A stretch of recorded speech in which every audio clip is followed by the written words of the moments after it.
By the end of this video, I'm gonna share 3 mistakes that I've seen just about every elk hunter make, including myself. Number 1, hunting before you know the animals are there. If you haven't heard, seen, or smelled an animal, you don't need to be hunting yet. All too often I see people slowly sneaking around or just sitting in one spot all day before they know whether or not there's an animal in the area. I don't even think about the game plan on what it's gonna be until I know the elk's location. If you wanted to still hunt through timber all season, knock yourself out, but I don't have time for that. Number 2, being out of shape. Yeah, you can kill an elk close to the road, but it helps a ton to be able to hike in a ways, and the better shape you're in, the better your odds are gonna be.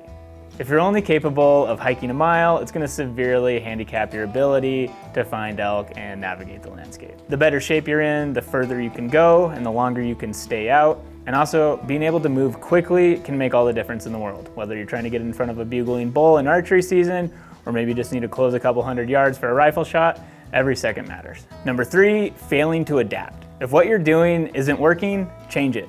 I don't know what it is, but I've seen people who will hunt the same drainage for 7 days without seeing an elk.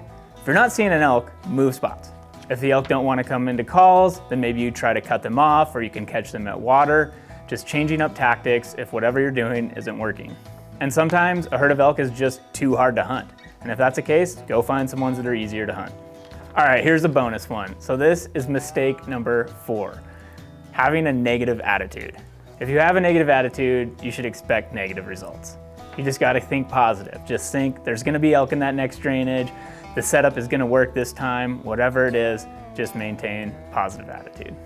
And all too often, if you have one person who's being negative in your group, it just breeds like wildfire, and then pretty soon everyone's having a bad time.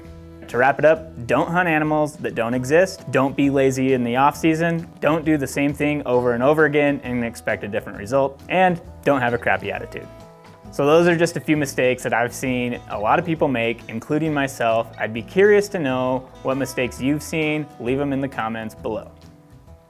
Thanks again. Or that'll cut, but then just say, do you want to say we'll see you in the next one? We'll see you in the next one. I'll see you making mistakes out in the field. I'll be curious to watch what mistakes people are making next year.